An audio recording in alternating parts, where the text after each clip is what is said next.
안녕하십니까, 건식쟁입니다. 오늘은 지난번에 잘 되는 집 건강한 몸이란 제목으로 얘기를 하다가 그 몇 가지 마저 하지 못한 부분이 있어서 잘 되는 집 건강한 몸 2를 준비했습니다. 그때 앞에 시간에서 집안이 잘 되고 몸이 건강하려 그러면은 모든 것이 뭐 잘 돼야 된다. 그 모든 것이 뭐냐, 뭐 여러 가지가 있겠죠. 그런 얘기를 이래 했었는데 그때 이제 몸이 건강하기 위해서는 우리 몸의 체질이 건강해야 되는데, 그 체질이 체질이 되기 위해서 5가지 5도 관리가 잘 돼야 된다라고 이야기를 했고, 그 5도 중에 1도, 2도, 3도인 제1도 산도, 제2도 염도, 제3도 온도에 대한 얘기를 했습니다. 그래서 나머지 2개가 남았는데 그 얘기를 좀 해보도록 하겠습니다. 세 번째로는 1번이 산도였고, 2번이 염도였고, 세 번째가 온도라고 이야기했고, 요 지난번 이야기한 것이 요 3가지였습니다. 그죠? 그러면 오늘은 네 번째로 수분도라는 것에 대해서 이야기를 하겠습니다. 수분도. 자, 사람은요, 생명을 유지하고 건강을 유지하기 위해서는 물을 먹어야 되는 것은 기본입니다. 물 없이는 못 살죠. 밥을 안 먹고는 약 보름 정도 생존이 가능하다 그러는데, 물을 안 먹고는 며칠 살 수 있겠습니까?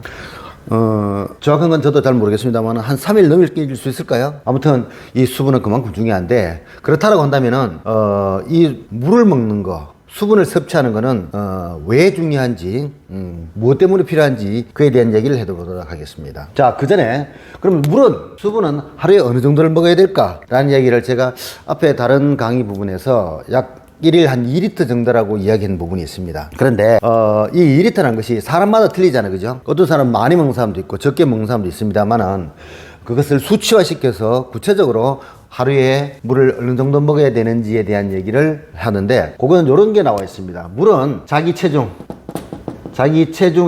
0.03을 곱한 양을 드시면 되겠습니다. 0.03을 곱한. 자, 예를 들자면, 그러면 체중이 70kg입니다.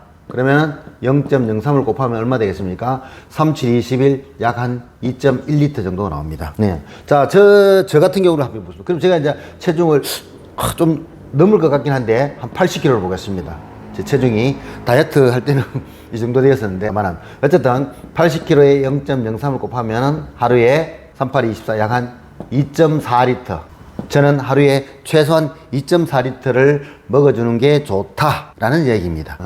이런 식으로 하게 되겠습니다. 그래서 대부분 사람들이 요 안팎 2리터 안팎으로 나오다 보니까 우리가 이제 하루에 물 2리터 정도를 먹는다라고 얘기가 나온 것 같기도 한데, 아무튼 사람마다 체격과 그 다음에 조건과 체중이 틀리니까 이런 식으로 계산을 한번 해보시면 참조가 되겠습니다. 자, 그러면은 물을 먹는다라는 거는 단순히 우리가 생명을 유지하기 위한 필수이기도 하지만은, 그 외에도 우리가 건강을 유지하는데 굉장히 많은 긍정적인 효과들이 있습니다. 자, 우선 물은 이런 효과가 있다고 합니다. 첫 번째로는 우리 몸에 노폐물을 배설해준다.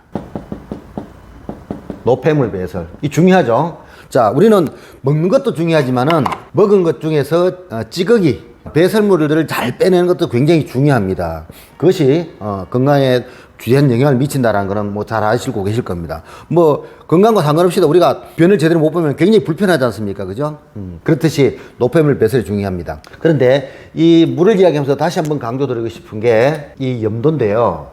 우리가 내 몸에 들어갈 때는, 물을 섭취할 때는 그냥 맹물을 먹지만은, 우리 몸에 왔어서 내 몸 밖으로 나갈 때는, 노폐물이든 어떤 것들이든 간에 나갈 때는 꼭 염도를 포함해야지만이 우리 몸에서 나갑니다. 수분은.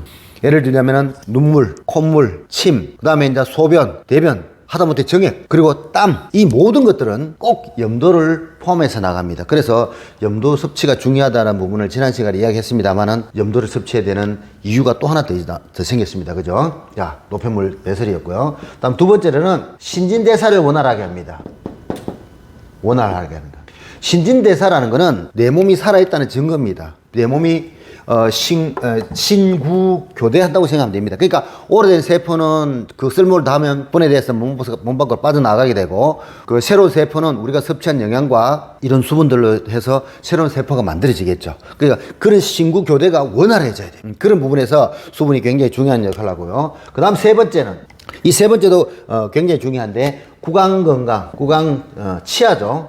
치아 건강에 굉장히 중요한 역할을 합니다. 치아 건강에. 자, 이거는 나이가 좀 있으신 분들은 다 아시잖아요. 양치를 열심히 하는 것도 중요하지만은요, 수분 섭취를 적절히 해서 그러니까 구강이라 하면 이 치아만 아니죠. 잇몸도 있습니다. 그죠? 그 모든 부분이 건강해지는데 지대한 영향을 미친다고 그래요. 그 다음에 네 번째는, 이 수분은요, 운동 능력을 향상시키는데 중요한 역할을 합니다. 운동 능력. 운동이라 하면 단체가 우리가 몸을 건강하기 위해서 몸을 움직이는 그런 운동 말고요. 일을 하는 것들도 운동이 능력이지 않습니까? 그죠? 일을 하고, 그 다음에 단순히 걸어 다니고 활동하는 모든 것들이 운동이라고 할 수 있습니다. 그런 운동 능력 향상에 수분이 꼭 필요합니다. 그 다음에 다섯 번째로, 피부 건강. 아시죠? 우리가 피부가 좋으려 그러면은 수분을 많이 섭취를 하셔야 돼요. 물을 많이 드셔야 돼요. 그러니까 화장품 같은 경우도 보면은 수분 보유에 대한 얘기를 많이 하고 있습니다. 모이스처, 촉촉, 이런 단어들이 왜 필요하겠습니까? 그죠? 그 다음에 이제 면역력 증가에도 이 수분이 중요한 역할을 하거든요. 그래서 하루에 수분을, 그러니까 어떤 분들은 하루에 물 한 잔, 두 잔도 잘 안 마신다는 분들이 있던데, 그러면 안 돼요. 물 많이 드세요. 좋은 물로. 이래서 이제 수분도가 중요합니다. 네 번째, 수분도. 다음은 다섯 번째로 바로 당도입니다. 다섯 번째, 당도입니다. 당도. 자, 이 당도를 하면 뭘까 궁금하시겠지만, 정확하게 이야기하면 포도당도이겠죠. 포도당. 자, 당뇨병이죠. 여기서 당뇨란 건, 당은 이 포도당을 이야기합니다. 우리가 음식을 먹으면은 그 음식이 분해되어서 혈액 속에 포도당의 형태로 혈관으로 흡수가 됩니다. 그때 들어온 이 포도당을 적절하게 해결하지 못하게 되면은 문제가 생기죠. 그러니까 그것이 지속적으로 반복이 될 때는 당뇨병이라는 질병이 걸릴 수 있겠죠. 당뇨병. 그런데 저도 수차 언급을 했고, 여러분들도 어느 정도 기본적인 상식은 있으실 거니까 아시겠지만은, 이 당뇨라 하면 그 병 자체보다도 그 당뇨로 인한 합병증이 굉장히 문제가 됩니다. 심각하죠. 그죠? 다시 한번 해볼까요? 예를 들면은 이 눈에 이상이 생기죠. 이 눈에 이상이 생기는데 그 마지막은 실명입니다. 그 다음 두 번째, 신장에 문제 생기죠. 신장 문제의 마지막 뭡니까? 이식을 하든지 신부전증이 돼가지고 투수를 가든지 이런 길로 갑니다. 마지막에는 이 발이죠. 발. 잘라야 됩니다. 그러니까 요거는 대표적인 당뇨의 3대 합병증입니다. 자, 그러면은 당뇨에 안 걸리려면 어야 되나? 물론 이제 유전적인 것은 참 안타까운 현실입니다만은, 그 유전적인 것들도 부모님들의 식습관을 그대로 물려받으면서 그런 당뇨로 걸리기 쉬운 체질이 돼버렸을 수도 있거든요. 그래서, 근데 우선 이 포도당 문제를 해결하는 거는 이렇습니다. 간단하게요. 포도당이 적은 음식을 드시면 됩니다. 예를 들면 섬유질이 많은 음식들. 섬유질 많은 음식. 그게 뭘까요? 쉽습니다. 간단합니다. 야채입니다. 야채 종류. 그 다음에 해조류 종류. 제가 이 얘기 많이 하죠. 야채와 해조류. 그러면서 곡식을 드실 때 통곡식들. 이런 것들을 많이 드시면 돼요. 이건 간단한 문제입니다. 근데 이제 간단한 문제임에도 왜 문제가 되는 줄 아시나요? 그 간단한 걸 실천을 안 하기 때문에 그래요. 실천을 안 하기 때문에. 건강해지기 위한 식습관보다도 먹고 싶은 식습관을 자꾸 따라가기 때문에 그래 된다는 얘기입니다. 자, 보면 공통점이 있습니다. 섬유질이 많은 음식이기도 하고, 산성이 알칼리성 음식이기도 합니다. 이 산도 관리에 중요한 섬유질이 많은 음식, 포도당이 적게 생기는 음식, 건강해지는 음식, 알칼리성 음식. 그러니까 여기 1번 산도부터 5번 당도까지 이야기를 했지만은 모든 것이 다 관여하고 있습니다. 이런 섬유질이 많이 들은 야채와 해조류와 통곡식들 같은 경우는. 자, 그래서 이러한 식습관을 유지하면은 우린 분명히 건강해집니다. 안 건강했던 분들도 건강해질 수 있습니다. 근데 이 문제는 뭐냐면 실천을 안 한다라는 거. 우리도 누구나 건강하고 싶어 합니다. 그렇지만은 실천하는 거는 잘 안 합니다. 싫어합니다. 여러분들이 건강해지기 위해서 과연 여러분들은 어떤 선택을 해야 될지 한번 생각해 보시기 바랍니다. 건강이란 거는요, 건강에 관심을 많이 가질 때 건강해질 수가 있습니다.